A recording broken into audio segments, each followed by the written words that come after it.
అందరికీ నమస్కారం. ఈరోజు 3వ తరగతి తెలుగు వాచకంలోని 3వ పాఠం అమ్మ. ఈ అమ్మ అనే పాఠం ఇతివృత్తం సంస్కృతి విలువలు ప్రక్రియ గేయం. అమ్మ అనే పాఠం ఇతివృత్తం ఏంటి? సంస్కృతి విలువలు ప్రక్రియ గేయం.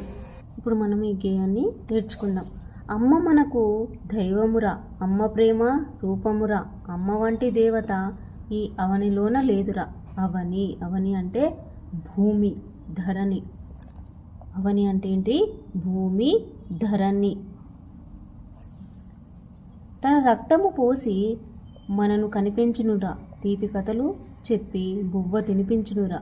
బువ్వ, బువ్వ అంటే అన్నం, కూడు.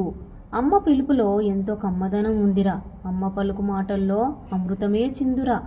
జోల పాట పాడి ఉయ్యాల లూపురా, లాలి పాట పాడి నిద్రబుచ్చురా. ఇదేంటిది? బాలగేయాల నుంచి తీసుకున్నాము.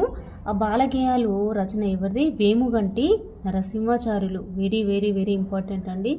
బాలగేయాలు ఎవరి? వేముగంటి నరసింహాచార్యులు.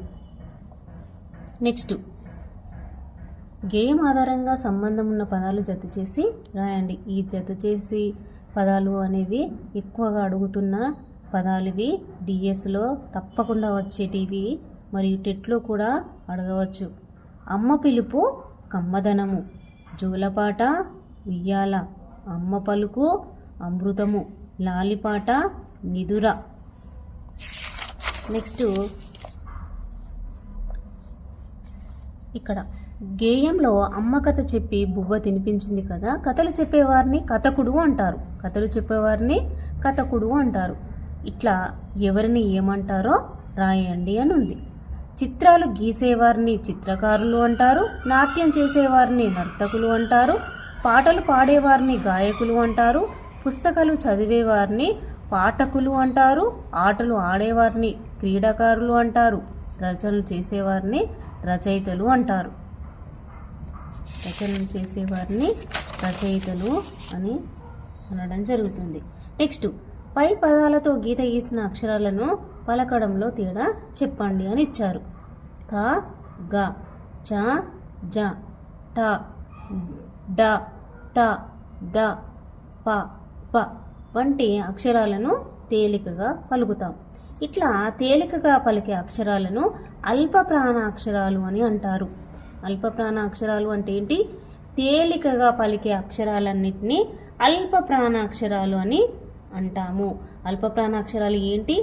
క, గ, చ, జ, ట, డ, త, ద, ప, బ. వీటిని ఏమంటాము? అల్ప ప్రాణాక్షరాలు అని అంటాము.